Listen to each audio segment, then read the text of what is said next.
I said remove the bread. Those 4 words hit harder than any scream could. The cashier froze. The line went silent. And Evelyn Carter, 86 years old, hands shaking, eyes fixed on the counter, said it again, quieter this time. Just remove the bread. That's where it starts. Not with hope, not with help, with a grandmother choosing hunger over shame. But before we go any further, if stories like this hit you where it matters, subscribe right now and drop a comment telling me what city you are watching from. I want to know how far Evelyn's story travels, because what happens next, it's going to restore something you didn't even know you'd lost. Now let's go back to that grocery store, because what happened in the next 60 seconds would change everything. The coin sat there on the counter like evidence, 47 cents. Evelyn had counted them twice at home, once in the car, and now again under the fluorescent lights of Redwood Market. 47 cents short, the bread cost $3.62. She had $3.15 in change, mostly pennies and dimes she'd been collecting from the bottom of her purse for 2 weeks. The cashier, a young woman, maybe 25, with a name tag that said Brenna, looked at Evelyn, then at the line forming behind her, then back at Evelyn. Do you have a card, maybe? Evelyn shook her head. Her voice came out small. No card, Moen. Do you want me to remove the bread? Brenna hesitated. Are you sure I can eat, please? Evelyn's voice cracked just slightly. Just take it off. Behind her, someone sighed loud enough to be heard 3 people back. A man in a business suit checked his watch. A woman with a baby on her hip shifted her weight and muttered something to the person next to her. Evelyn felt every second of it, felt the weight of being in the way, felt the familiar burn of shame crawling up her neck. Brenna reached for the bread.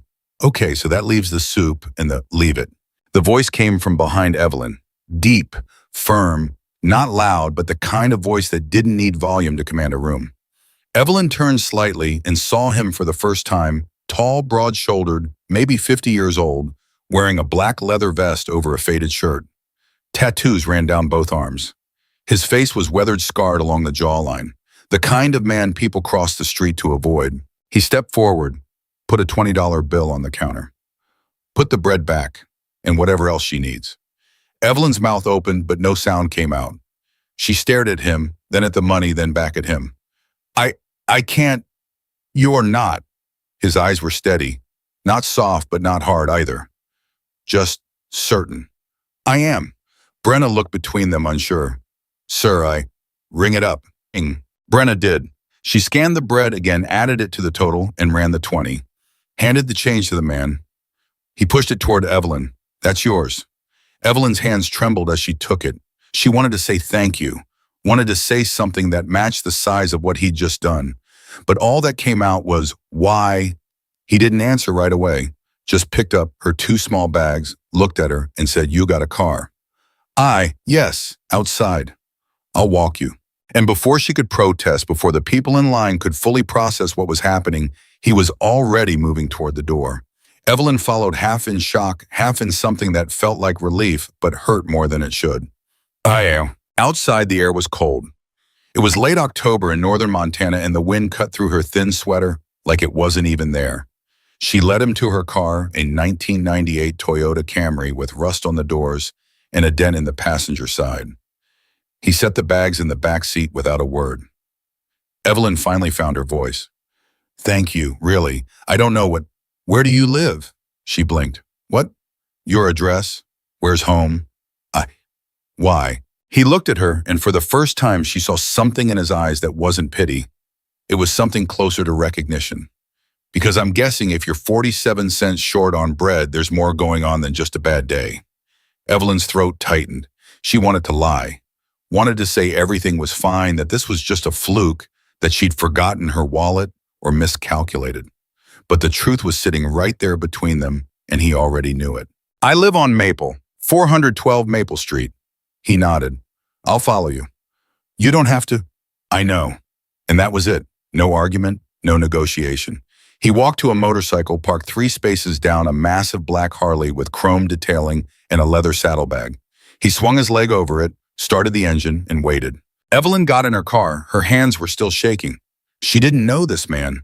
Didn't know why he was doing this. Didn't know if she should be grateful or terrified. But as she pulled out of the parking lot and saw him follow in her rearview mirror, she realized something. She hadn't felt seen in a very long time. Duh. The house on Maple Street was small, a single-story ranch with peeling white paint and a front porch that sagged in the middle. The grass was overgrown. One of the shutters hung at an angle. The mailbox was dented and leaning.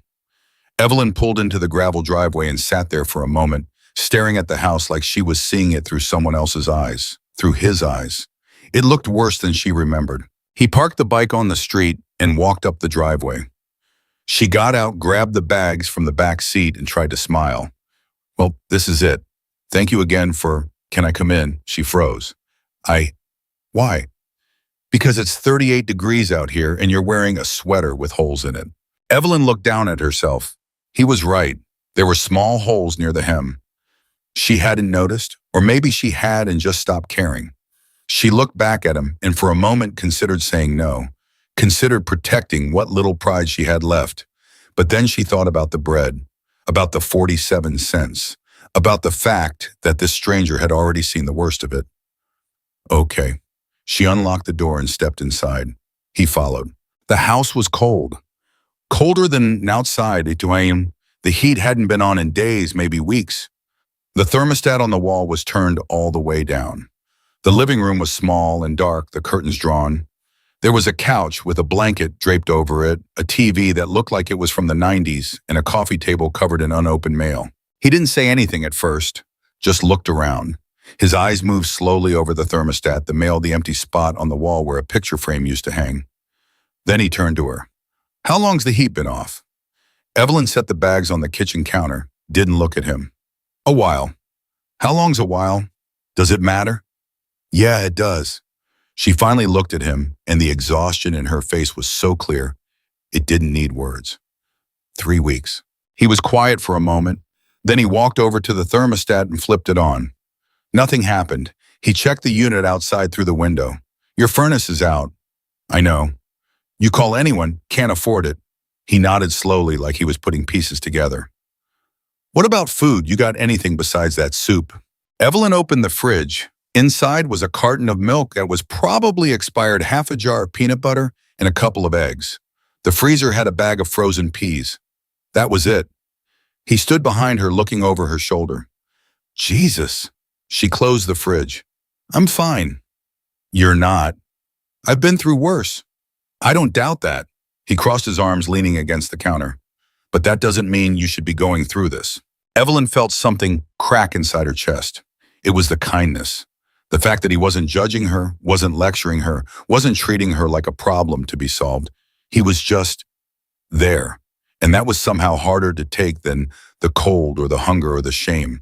She turned away. You should go. Not yet. Why? Her voice broke. Why are you doing this? He didn't answer right away. Instead, he walked over to the wall near the hallway. There was a small table there covered in dust. On it sat a few framed photos. He picked one up. It was old, faded, the corners bent. 4 teenage boys stood in a backyard somewhere, all of them smiling, all of them holding something. Sandwiches, maybe. Or bread, he said quietly. Evelyn looked over. What? He turned the frame toward her. These kids. Who are they?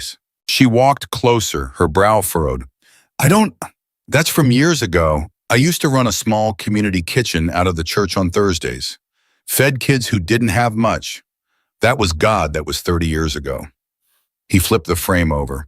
On the back, written in faded ink, was a note, fed every Thursday by Mrs. Carter. Thank you for seeing us. He stared at it for a long time.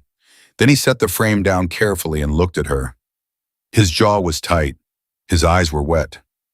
One of these kids was my father. Evelyn went still. He died 10 years ago. But before he did, he told me about you, about the woman who fed him every Thursday when his mom was working 3 jobs and there was nothing in the house. He said you never asked questions, never made him feel small, just gave him food and told him he mattered. Evelyn's hands went to her mouth. Tears spilled over before she could stop them. I didn't know your name, he continued. Didn't know where you lived, but when I saw you in that store today counting change for bread, something in me just knew, and then I saw this picture and His voice cracked. He stopped, took a breath. You fed my father when no one else did, so now I'm going to make sure you're fed, and warm, and safe. Evelyn shook her head, crying now, her voice breaking. I didn't do anything special. You did everything. He pulled out his phone, scrolled through his contacts, hit a number, put it on speaker. A rough voice answered. Reed, what's up? Tommy, I need you to call the brothers. How many? Reed looked around the house. At the cold, the dark, the mail, the empty fridge. Then he looked at Evelyn. All of them. There was a pause on the other end. Then you serious? Dead serious. 412 Maple Street, 1 hour. What's the play? We're fixing a debt. Tommy didn't ask any more questions. Copy that. We'll be there. Reed hung up, looked at Evelyn. You got somewhere you can sit for a bit? She was too stunned to argue. The couch. Good. Sit. I'll make you some of that soup. You don't have to. I know. And as Evelyn sank into the couch, wrapped in the blanket, watching this stranger move through her kitchen like he'd been there 100 times before she realized something she hadn't felt in years. She wasn't alone anymore. 40 minutes later, the rumble started. At first, Evelyn thought it was thunder, but then it got louder, closer, a deep rolling growl that rattled the windows. She stood up from the couch and walked to the front window, pulling the curtain aside. Her breath caught. Motorcycles, dozens of them, filling the street. Men and women in leather vests, bandanas, boots. Some had gray in their beards. Some had tattoos that covered every inch of visible skin. Some looked like they'd seen things most people only read about. But every single one of them had the same patch on their backs, Hell's Angels. Reed stepped outside. Evelyn followed, her heart pounding. A man at the front of the pack, older, maybe 60, with a thick gray beard and a scar across his forehead, cut his engine and walked up. Reed, what have we got? Reed nodded toward the house. Furnace is out, fridge is empty, bills are stacked. She's been living in the cold for 3 weeks. The man looked at Evelyn, his face softened. Ma'am, name's Tommy. We're here to help. Evelyn's voice was barely a whisper. I don't understand. Another rider, a woman with short silver hair and sharp eyes, stepped forward. You fed kids 30 years ago. One of them was Reed's old man. That means you're family, and we take care of family. Tears poured down Evelyn's face. I can't pay you. Tommy smiled. Not a big smile, just enough. You already did. And then like a wave, they moved. Some went to the furnace, some went to the roof. Some unloaded bags of groceries from the backs of trucks that had pulled up behind the bikes. Someone brought tools. Someone else brought space heaters. A man in his 70s pulled out a checkbook and started going through her mail-making calls to the electric company, the water company, the bank. Evelyn stood in the middle of it all, sobbing, unable to speak, unable to process the sheer magnitude of what was happening. Reed walked up beside her. You okay? She looked at him, at the bikes, at the people moving through her house like a force of nature. I thought I just needed bread. He smiled. You needed a lot more than that. But why would you all? Because you gave when you had nothing, and we don't forget that. A younger rider, maybe 30, with a shaved head and kind eyes, walked up holding a framed photo. It was the one from the hallway, the 4 boys. Ma'am, my uncle's in this picture, second from the left. He passed 5 years ago, but he used to tell us about you every Thanksgiving. Said you were the reason he didn't go hungry in high school. Evelyn covered her mouth, fresh tears falling. The rider smiled. So yeah, we're here, and we're not leaving till this place is right. Tommy called out from the porch. Furnace is toast. We're replacing it. Someone else yelled from the kitchen. Fridge is stocked. Got enough here for 2 months. A woman walked up and handed Evelyn a blanket. Thick, warm new. For tonight, heat'll be back on by morning. Evelyn clutched it to her chest and finally let herself break. Not from sadness, from something bigger. Something she'd forgotten existed. Hope. Reed put a hand on her shoulder. You good? She nodded, unable to speak. Good. Now go inside. Let us work. And as Evelyn walked back into her house, now filled with noise and life and people who'd come for her, she realized something she'd never forget. Kindness doesn't disappear. It circles back, Sometimes it takes 30 years. Sometimes it shows up on motorcycles. But it always comes back. And this time it came back 300 strong. By 7 that evening, Evelyn's house didn't look like her house anymore. The porch had been reinforced. The shutters were straight. The mailbox stood upright. Inside, the furnace hummed quietly in the basement, pushing warm air through vents that hadn't worked in months. The kitchen counters were lined with groceries, canned goods, fresh vegetables, bread, milk, eggs, coffee. Real coffee, not the instant kind she'd been stretching for weeks. She sat at the kitchen table, still wrapped in the blanket the woman had given her, watching it all happen around her like a dream she was afraid to wake up from. Reed stood near the stove, heating up the soup he'd made earlier. Tommy was at the table across from her, going through the stack of bills with reading glasses perched on his nose. "This one's overdue by 60 days, Tommy said, holding up a paper from the electric company. "But I already called them. Paid it off. You're good." Evelyn shook her head. "You can't just—" "Already did." Tommy moved to the next bill. "Water bill, same thing, handled. But that's $843 total," Tommy said, not looking up. "Between the 12 of us in the core group, that's about $70 each. We spend more than that on gas in a week." Reed set a bowl of soup in front of her. "Eat."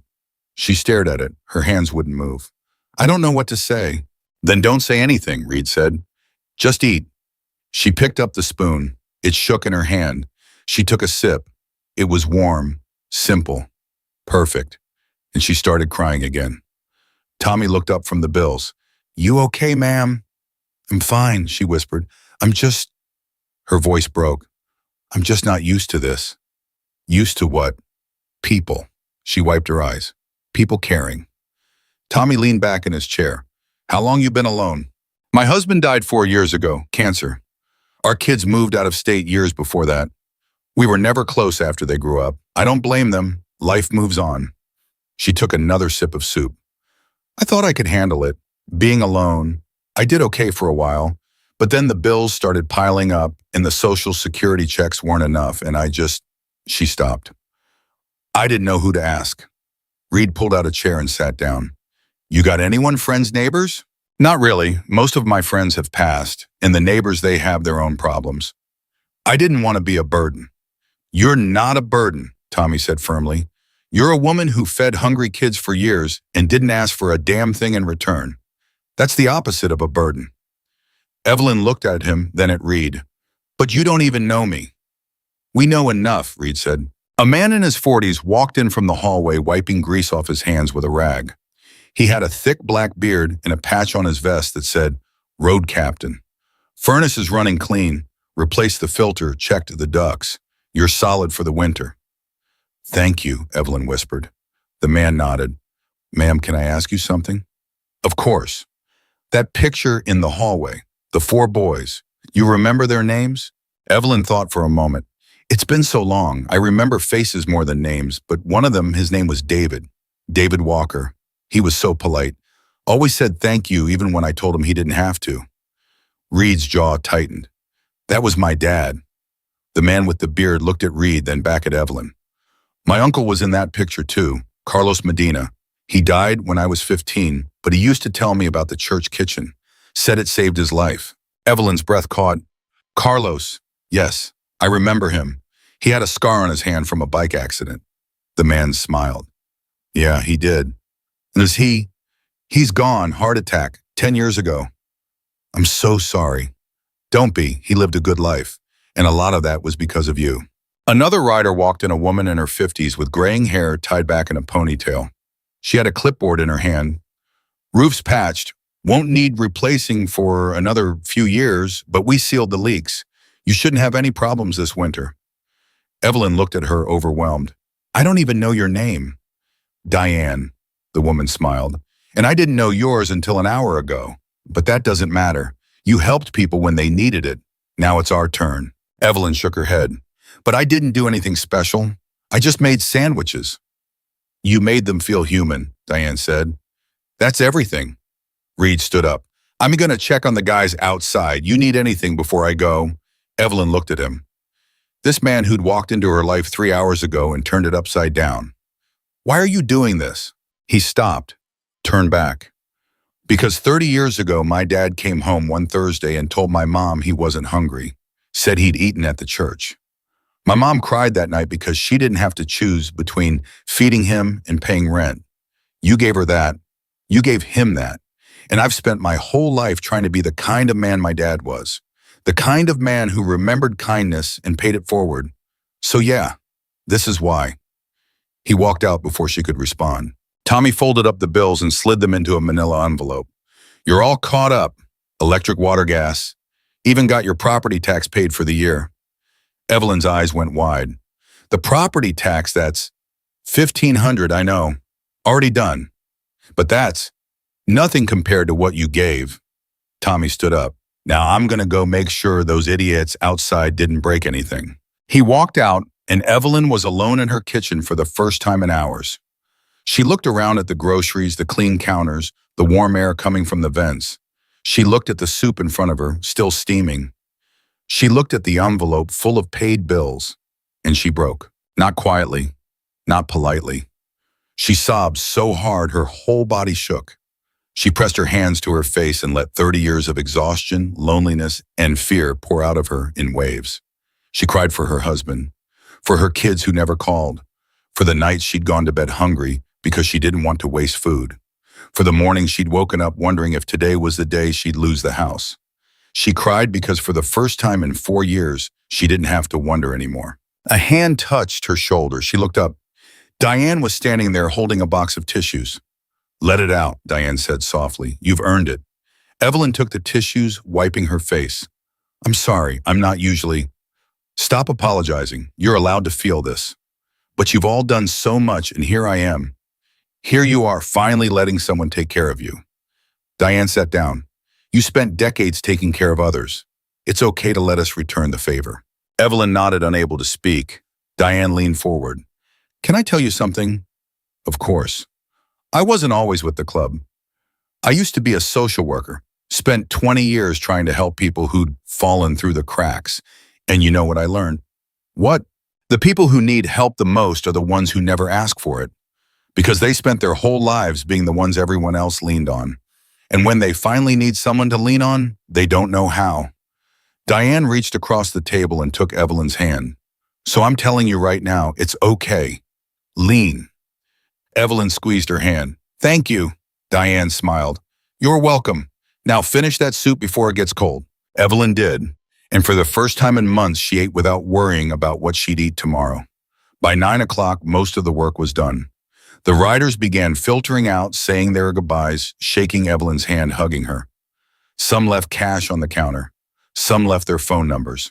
One man left a business card for a local handyman who owed him a favor. Anything breaks, the man said. You call him. Tell him Big Ray sent you. He'll take care of it. Evelyn took the card with trembling hands. I will. Thank you. Big Ray tipped his head and walked out. By 10, it was just Reed, Tommy, and Diane left. They stood in the living room checking to make sure everything was in order. Evelyn sat on the couch, exhausted but unable to sleep. Reed turned to her. You got our numbers? She held up a piece of paper covered in phone numbers and names. I do. Good. Anything happens, anything at all, you call. Doesn't matter what time. I don't want to bother. You won't be. His voice was firm. I mean it. You need something, you call. Tommy zipped up his jacket. We're going to check in on you next week. Make sure everything's still running smooth. You don't have to. We're going to, Diane said. So get used to it. Evelyn laughed, a real laugh, the kind she hadn't heard from herself in years. Okay. Reed walked to the door, then stopped. He turned back. One more thing. What? That picture. The one with my dad. Can I take a photo of it? Of course, take the whole frame if you want. No, I just want a picture. That way you still have it. He pulled out his phone, walked to the hallway, and took a photo of the frame. He stared at it for a long moment, his thumb tracing over the screen. Then he looked at Evelyn.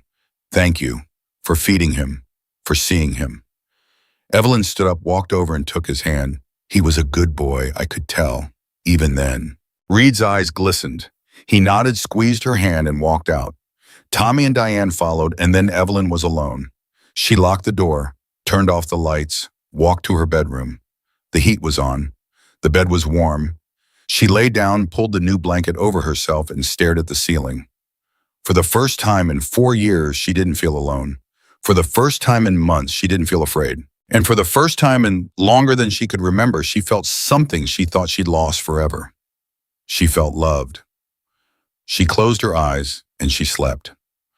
The next morning, Evelyn woke up to sunlight streaming through the window. She sat up slowly, disoriented, unsure if last night had been real. But then she smelled coffee. Real coffee. Brewing in the kitchen. She got out of bed, pulled on her robe, and walked into the kitchen. On the counter was a note. Didn't want to wake you. Coffee's ready. Pancake mix is in the cabinet. Call if you need anything.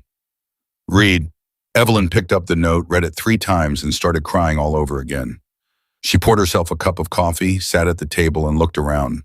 The groceries were still there. The bills were still paid. The heat was still on. It wasn't a dream. She surveyed her nearby and thought about the boys in the picture. About David Walker, who'd grown up to have a son like Reed. About Carlos Medina, who'd told his nephew about the woman who fed him. About all the lives she'd touched without even knowing it. She thought about how small acts of kindness ripple outward, how they grow, how they come back when you least expect it. And she thought about something her mother used to say, you never know how far a little love can travel. She finished her coffee, stood up, and walked to the phone.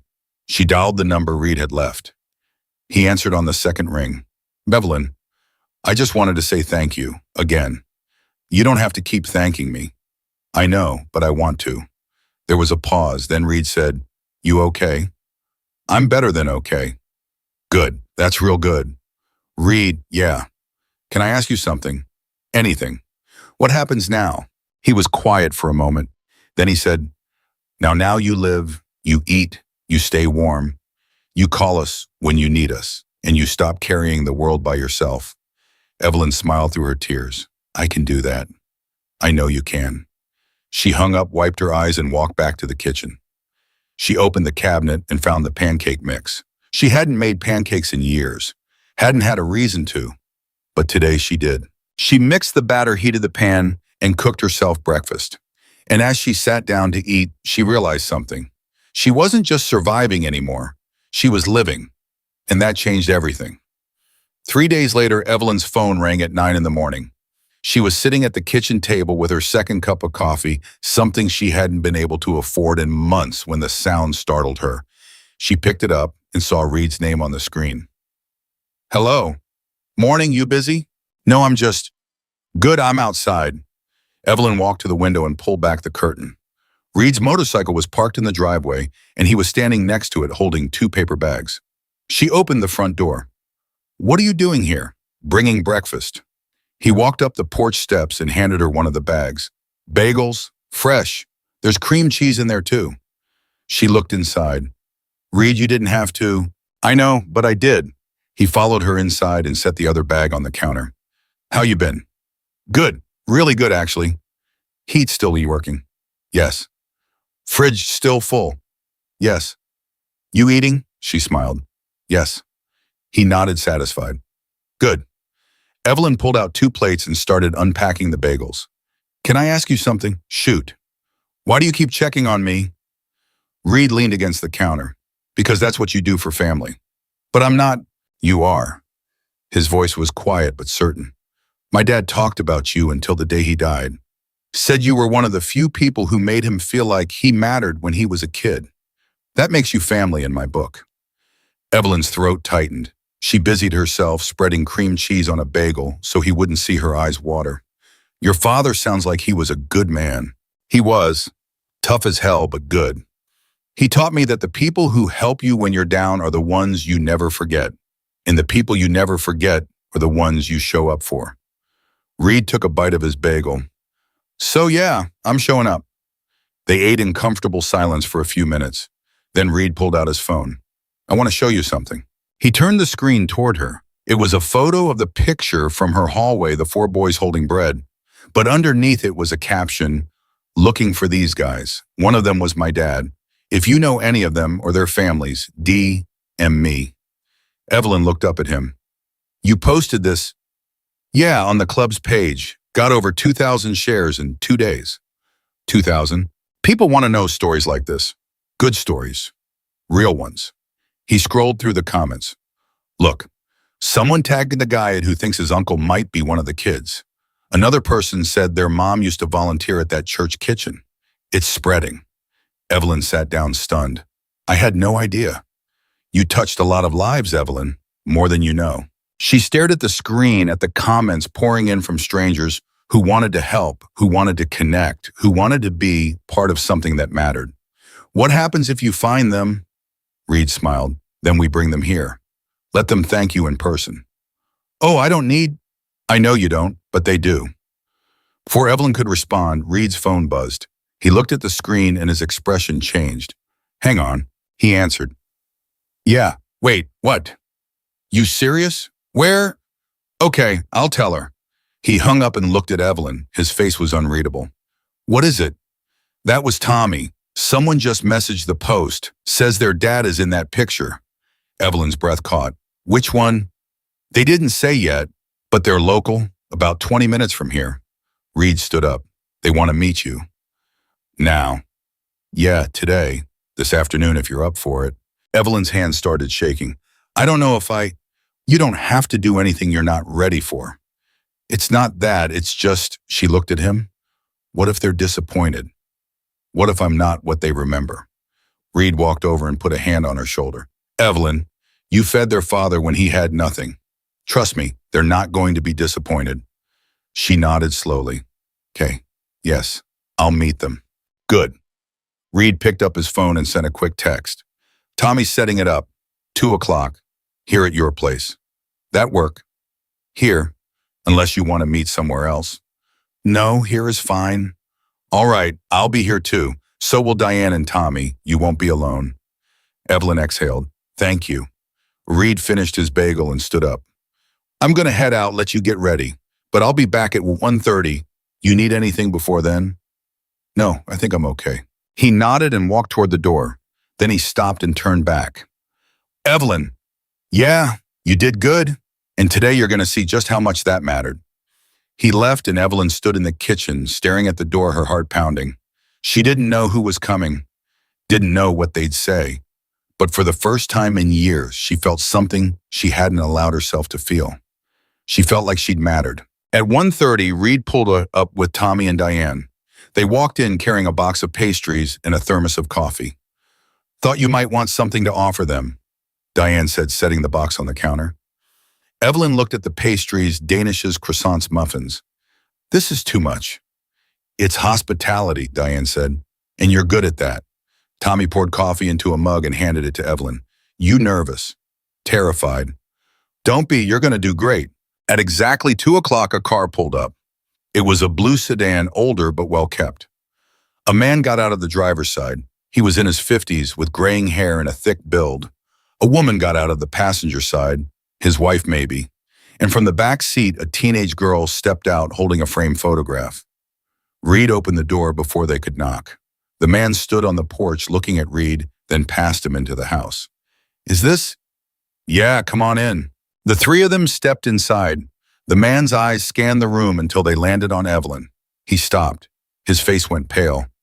Mrs. Carter, Evelyn stood up from the couch. Yes. The man's voice cracked. It's really you. I'm sorry I don't... My dad.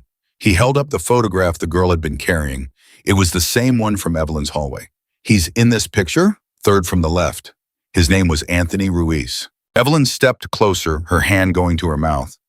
Anthony, oh my God, I remember him. He was so quiet. Never said much, but he always helped clean up after. The man nodded, tears streaming down his face. That was him. Is he? He passed 6 months ago, heart attack. Evelyn's knees nearly gave out. Reed stepped forward, steadying her. I'm so sorry. The man wiped his face. He talked about you all the time. Every Thanksgiving, every Christmas, he'd tell us about the woman at the church who fed him when his family had nothing. He said you saved his life. I didn't. You did. The man's wife stepped forward. He grew up in poverty. His parents were migrant workers. There were weeks they didn't have food, but every Thursday he knew he could count on you. And that gave him hope, enough hope to finish school, to get a job, to build a life. She reached out and took Evelyn's hand. You gave him that. The teenage girl, Anthony's granddaughter, stepped forward shyly. I never met my grandpa. He died before I was born. But my dad tells me stories. And when we saw the post, we knew we had to come. Evelyn looked at the girl, then at the man, then at the photograph. I don't know what to say. You don't have to say anything, the man said. We just wanted you to know. What you did mattered. It still matters. Evelyn broke. She pulled the man into a hug, sobbing into his shoulder. He held her, crying just as hard. His wife joined, then the granddaughter. And for a long moment they stood there in Evelyn's living room, holding each other, connected by something that had happened 30 years ago, but felt as real as if it had been yesterday. When they finally pulled apart, Diane handed Evelyn a tissue. You okay? Evelyn nodded, unable to speak. Tommy gestured to the table. Sit, please. We got coffee and pastries. They did, and for the next hour they talked. Anthony's son, his name was Michael, told stories about his father, about how he'd worked 3 jobs to put Michael through college, about how he'd never forgotten where he came from, about how he'd volunteered at a food bank every week until the day he died. He said he was paying it forward, Michael said, because someone did it for him. Evelyn wiped her eyes. He didn't owe me anything. Maybe not, but he wanted to. Michael reached into his jacket and pulled out an envelope.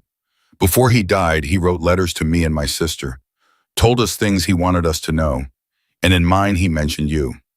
He said if I ever found you, I should give you this. He handed her the envelope. It was worn, the edges soft. On the front, written in shaky handwriting, it said, for Mrs. Carter, if Michael ever finds her.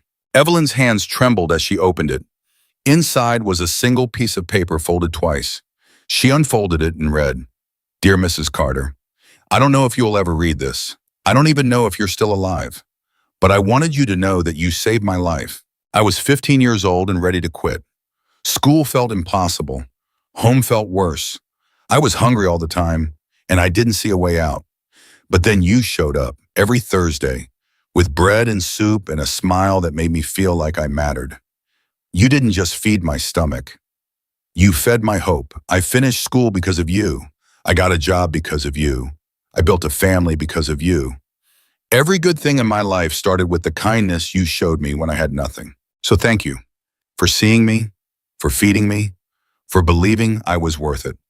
I hope you know how many lives you touched. I hope you know how much you mattered.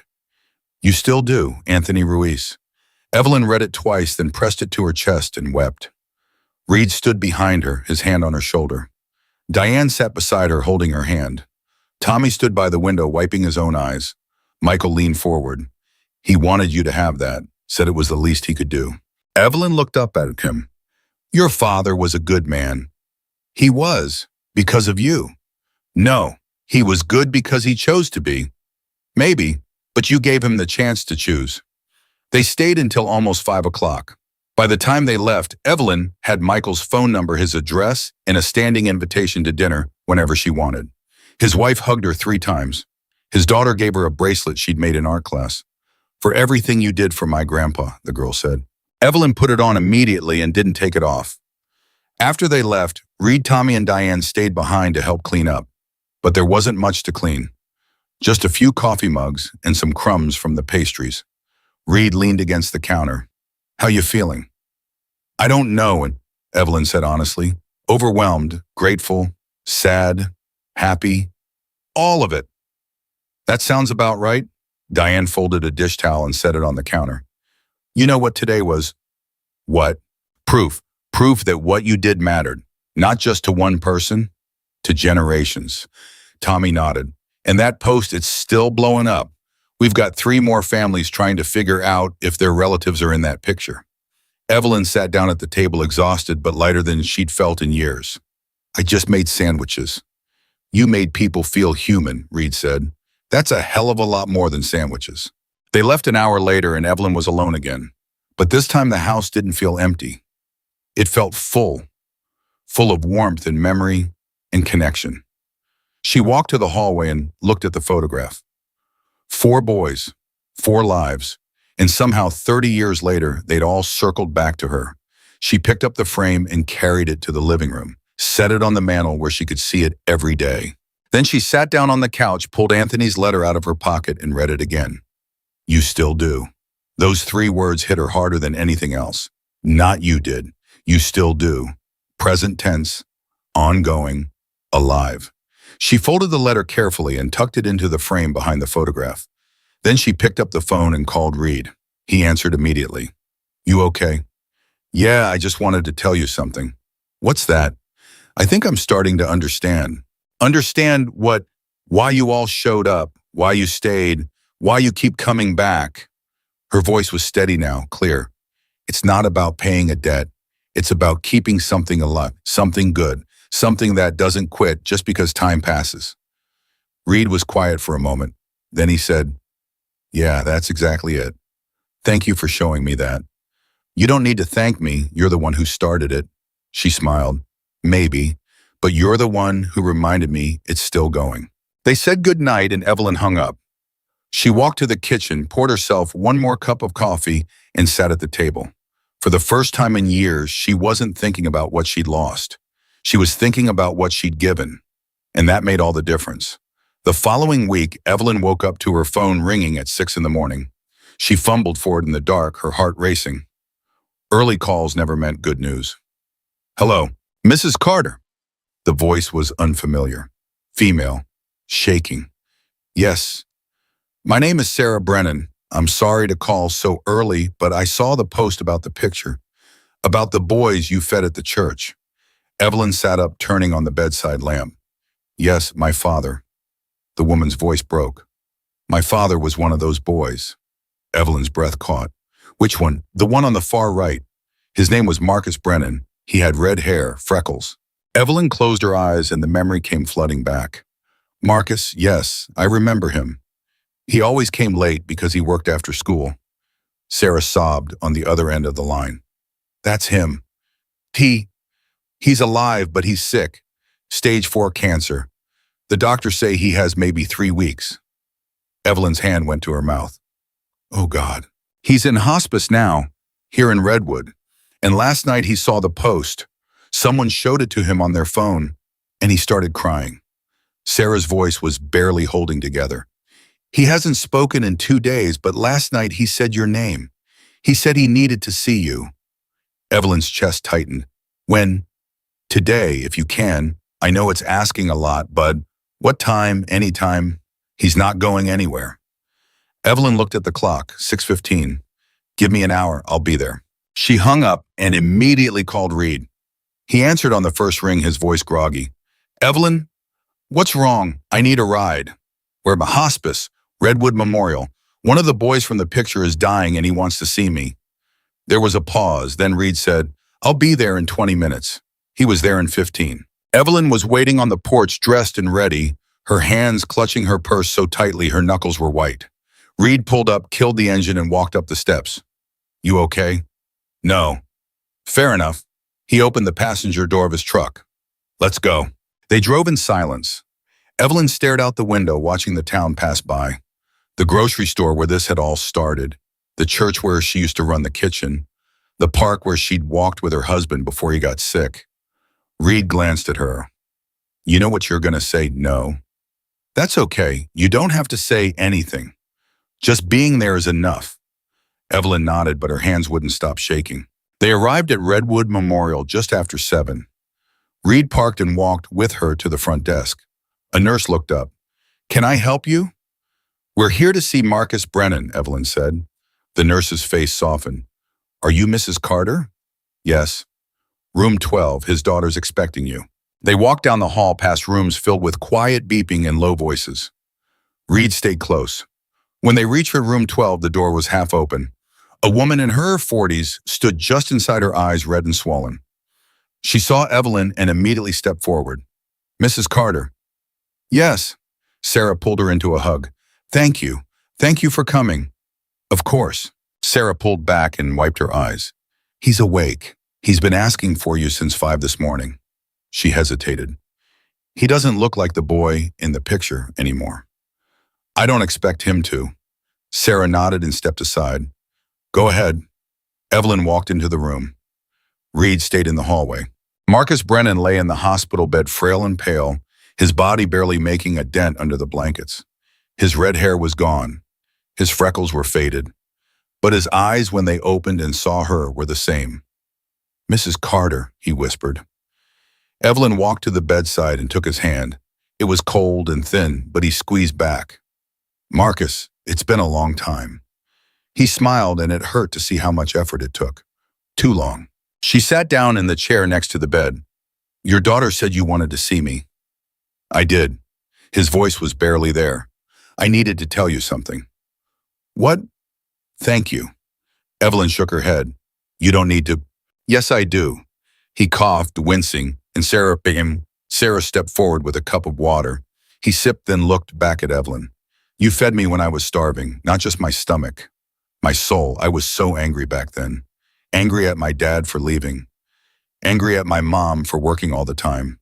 Angry at the world for being so damn hard." He paused, catching his breath. "But you weren't hard. You were soft, kind. You saw me." Evelyn's tears fell silently. "I never forgot that," Marcus continued. "And when I had kids of my own, I made sure they knew. I told them about you, about the woman who made me believe people could still be good." Sarah stepped closer, her hand on her father's shoulder. "He told us every year, on Thanksgiving. He'd say grace and then he'd say your name." Evelyn looked at her stunned. "Every year. Every single one." Marcus squeezed Evelyn's hand. "I don't have much time left." "Don't say that." "It's okay. I'm not scared. I've lived a good life. Got to see my kids grow up. Got to meet my grandkids. But there was one thing I needed to do before I go." "What?" "Tell you that you mattered, that you still matter, and that I'll carry you with me wherever I'm going next." Evelyn collapsed forward, her head on the edge of the bed, sobbing so hard her whole body shook. Marcus put his hand on her head, the way a father would comfort a child. "It's okay," he whispered. "It's okay." Sarah knelt beside Evelyn, crying with her. "He's been waiting for this, to say goodbye properly." Evelyn lifted her head, wiping her face. "I'm not ready to say goodbye." "Neither am I," Marcus said, "but we don't get to choose." They sat together for another hour. Marcus drifted in and out of sleep. When he was awake, he told stories about his kids, about his job as a mechanic, about the time he'd fixed a car for a single mom who couldn't pay, and how good it felt to give back the way someone had given to him. "You started that," he said. "You taught me what kindness looks like." By 9 o'clock, Marcus was too tired to keep talking. Sarah walked Evelyn and Reed to the door. "Thank you for coming," Sarah said. This meant everything to him.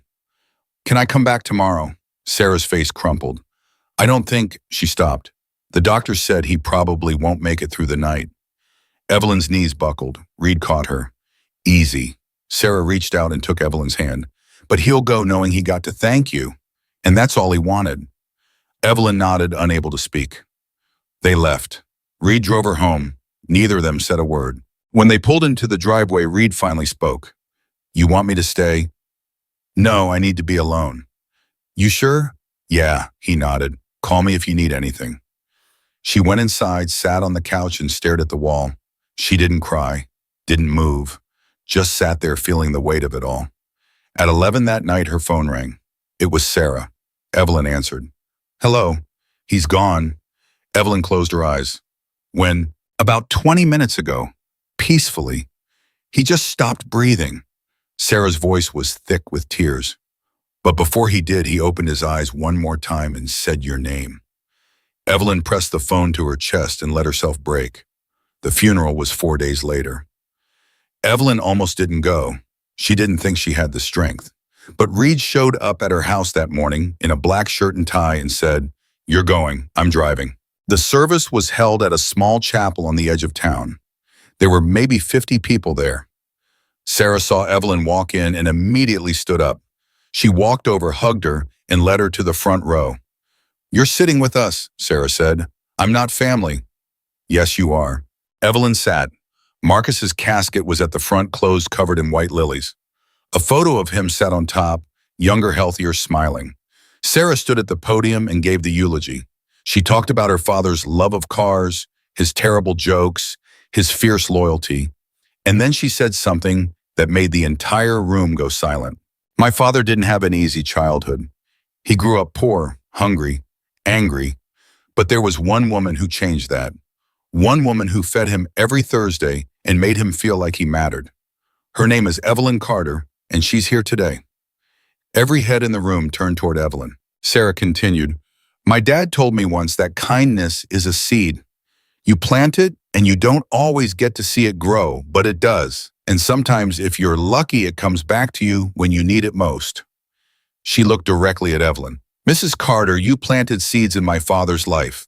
And those seeds grew into the man who raised me, who taught me to be kind, who showed me what love looks like. So thank you, from all of us." The room erupted in applause. Evelyn sat there, tears streaming down her face, completely overwhelmed. After the service, people came up to her one by one. Marcus's son, his grandchildren, his friends. Each one thanked her. Each one shared a story Marcus had told them about the woman at the church. One man, a coworker, said, "He helped me when I was going through a divorce. Let me stay at his place for 2 months. Didn't charge me a dime.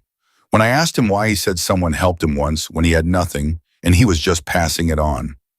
A woman, a neighbor, said, "He fixed my car for free after my husband died. Told me not to worry about it. Said kindness doesn't cost anything." Every story was the same. Marcus had spent his entire life giving back what Evelyn had given him. By the time Evelyn left, she was exhausted. Reed drove her home and walked her to the door. "You okay?" "I don't know." "That's fair." She looked at him. "How do you carry this?" "Carry what?" "The weight of knowing that something you did 30 years ago is still rippling out, still affecting people, still mattering." Reed thought about it for a moment. "You don't carry it, you just let it exist. Let it move. Let it grow." Evelyn nodded. "I'm trying." "I know you are." He left, and Evelyn went inside. She sat at the kitchen table and pulled out the letter Anthony had written. Then she opened her purse and pulled out something Sarah had given her at the funeral, a handwritten note from Marcus, written 2 weeks before he died. It said, "Mrs. Carter, if you're reading this, I'm already gone. But I need you to know something. You didn't just feed me, you saved me. And because you saved me, I got to save others. That's how it works. One act of kindness becomes 10. 10 becomes 100. 100 becomes a lifetime. You started that, and it's still going. Thank you for planting seeds. They grew into something beautiful. Love, Marcus." Evelyn read it 3 times. Then she folded it carefully and placed it in the frame with Anthony's letter. 2 seeds, 2 lives, 2 generations of kindness. And it was still growing. She looked at the photograph on the mantle. 4 boys, 2 of them gone now. But their legacy was alive in their children, in their grandchildren, in every person they'd helped along the way. Evelyn stood up, walked to the phone, and called Reed. "Yeah, I want to do something." "What?" "I want to start the kitchen again." Reed was quiet for a moment. "You serious?" "Yes, I don't know how yet. I don't have a church or volunteers or funding, but I need to do this for them, for Marcus and Anthony, for everyone who's still hungry." Reed's voice was steady. "Then we'll figure it out. You'll help." "Evelyn, we've been helping, and we're not stopping now." She smiled through her tears. "Thank you." "Don't thank me yet. We've got work to do." They hung up, and Evelyn sat back down at the table. She didn't know how this would work. Didn't know if she had the strength or the resources or the time. But she knew one thing. Kindness didn't stop just because people died. It kept going, and so would she. 2 days after Marcus's funeral, Reed showed up at Evelyn's house with Tommy, Diane, and 4 other members of the club. They didn't call first. They just arrived carrying notebooks, laptops, and a determination that filled the entire living room. Reed set a folder on the kitchen table. "We've been making calls." Evelyn looked up from her coffee. "Calls about what?" "The kitchen. Getting it started again." He opened the folder. Inside were printed emails, phone numbers, and handwritten notes. "We reached out to the church where you used to run it. They're willing to let us use the space again." Evelyn's breath caught. "They are?" "Yeah, rent-free. They said if you're willing to do it, they'll support it however they can." Tommy pulled out a chair and sat down. "We also talked to a few local businesses, got commitments for food donations. Bread from the bakery on Main, produce from Miller's farm, canned goods from the grocery store." Diane added, "And we've got 12 volunteers so far. People from the club, people from the community." One woman called and said her grandfather was fed by you 40 years ago. She wants to help. Evelyn stared at them, her hands shaking. I don't know what to say. Say yes, Reed said simply. She looked around the table at these people who'd become her family in a matter of weeks. Yes, Reed smiled. Good, because we start in 2 weeks. 2 weeks. We figured if we're doing this, we do it right and fast. People were hungry now, not later. Evelyn stood up pacing. But I don't have recipes planned. I don't have a system.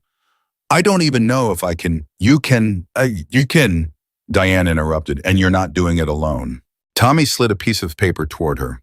We put together a schedule. Thursdays just like before. Lunch from 11 to 1, dinner from 5 to 7. We'll rotate volunteers so no one burns out. A younger man, mid-30s with a beard and tired eyes, leaned forward. Ma'am, I'm Jake. I'm a chef at a restaurant downtown. I'd like to volunteer to help with the cooking. Evelyn looked at him. Why? Because my mom was a single parent. We relied on church kitchens when I was a kid, and I swore when I grew up I'd give back. He paused. This is my chance. Evelyn sat back down, overwhelmed. I don't deserve this. Stop saying that, Reed said firmly. You do, and more importantly, the people who need this kitchen deserve it. So let's get to work. They spent the next 3 hours planning. Menus, shopping lists, volunteer schedules, supply runs. By the time they left, Evelyn had a binder full of notes and a heart full of something she hadn't felt in years. Purpose. The next 2 weeks were a blur. Reed and Tommy handled logistics, Diane coordinated volunteers, Jake worked on recipes. And Evelyn did what she'd always done. She showed up. She went to the church every day, cleaning the kitchen, organizing supplies, making sure everything was ready. People stopped by to help, strangers who'd heard about what she was doing, neighbors who wanted to contribute. A local news station even called asking if they could do a story. Evelyn said no. This isn't about me, Reed disagreed. It's exactly about you. But if you don't want the attention, we'll keep it quiet. She nodded, grateful. On the Tuesday before the first opening, Evelyn was at the church kitchen when her phone rang. It was a number she didn't recognize. Hello, Mrs. Carter. The voice was male, older, shaking. Yes. My name is Samuel Torres. I'm calling about the picture. The one with the 4 boys. Evelyn sat down. You're the 4th one. Yes, ma'am. She closed her eyes and his face came back to her. Samuel, you were the tallest. You always carried the extra bread home for your little sister. He started crying. You remember that? I remember all of you. I saw the post last week. I've been trying to work up the courage to call. Why? Because I didn't know if you'd want to hear from me. Of course I do. Why wouldn't I? Samuel was quiet for a long moment. Then he said, because I went to prison, Mrs. Carter. Evelyn's heart sank. What? 20 years ago, armed robbery. I was desperate, stupid. I hurt people. His voice cracked. I got out 5 years ago. I've been clean since, got a job, got my life back, but I still carry the shame of what I did. Samuel, I need you to know something. The only reason I survived prison was because I remembered you. I remembered that someone once believed I was worth feeding, worth seeing, and when I was at my lowest, that memory kept me alive. Evelyn pressed her hand to her mouth, tears falling. I don't expect you to forgive me, Samuel continued. I don't even forgive myself. But I needed to call, needed to tell you that even when I was at my worst, you were still there, in my head, reminding me I could be better. Where are you now? Billings, about 3 hours away. Can you come here? What? This Thursday, we're reopening the kitchen. I'd like you to be there. Samuel was silent. Then he said, I don't know if I should. Why? Because I'm not the kid you remember. I'm broken. I've done things. Samuel, her voice was steady. You are still the boy who carried bread home to his little sister. Whatever you've done since doesn't erase that. Come, please.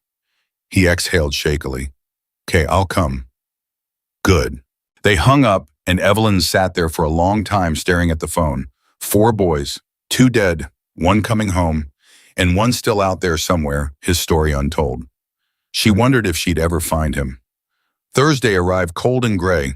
Evelyn woke up at 5, unable to sleep. She showered, dressed, and drove to the church.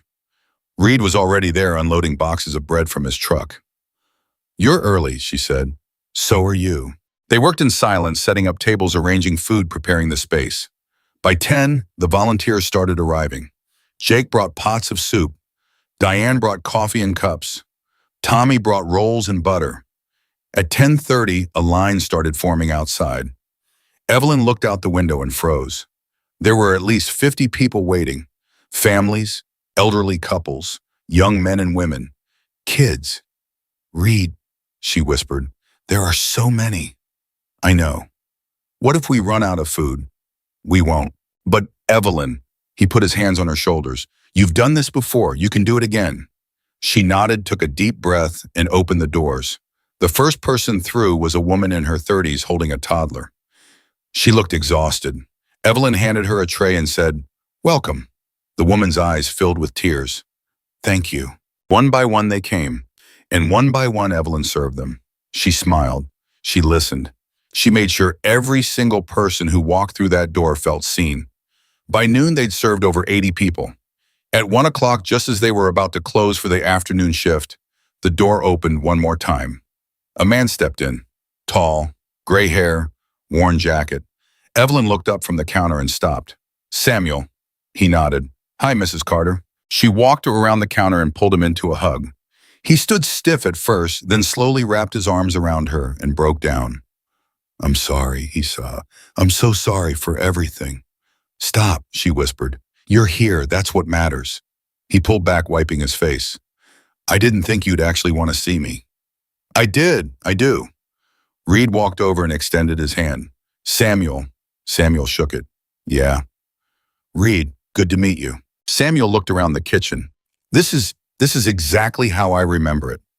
"That's the point," Evelyn said. They sat together at one of the tables. Samuel told his story, the mistakes he'd made, the time he'd served, the work he'd done to rebuild his life. And through it all, Evelyn listened without judgment. When he finished, she said, "You made mistakes, but you're still here, still trying. That counts for something." "Does it?" "Yes." Samuel looked at her, and for the first time in years, he believed it. They reopened for dinner at 5. The line was even longer, over 100 people this time. And Samuel stayed. He helped serve food. He carried trays. He wiped down tables. And by the end of the night, he was smiling. As they cleaned up, Reed pulled Evelyn aside. "You did good today." "We all did." "Yeah, but you started it." She shook her head. "No, those 4 boys started it. I just showed up. That's all any of us can do." They locked up the church at 9. Samuel walked Evelyn to her car. "Thank you," he said, "for letting me be part of this." "You were always part of it." He nodded. "Can I come back next week?" "I'd like that." He got in his car and drove away. Evelyn stood there for a moment watching the taillights disappear. Reed walked up beside her. "You okay?" "Yeah, I'm good." "You tired, exhausted?" "Worth it." She smiled. "Absolutely." They drove home in comfortable silence. When Reed dropped her off, he said, "You know what you did today?" "What?" "You brought it full circle, fed people who needed it, just like you did 30 years ago. And some of those people, they're going to go out and do the same for someone else." Evelyn looked at him. "You really believe that?" "I know it. I've seen it." She got out of the truck and walked to her front door. Before she went inside, she turned back. "Reed." "Yeah. Thank you for everything." He nodded. "Anytime." She went inside, sat on the couch, and looked at the photograph on the mantel. 4 boys. 4 lives that had intersected with hers for just a moment. But that moment had created ripples that were still moving, still growing, still reaching people she'd never meet. Her phone buzzed. A text from Sarah Marcus's daughter. "Thank you for today. My dad would have been so proud."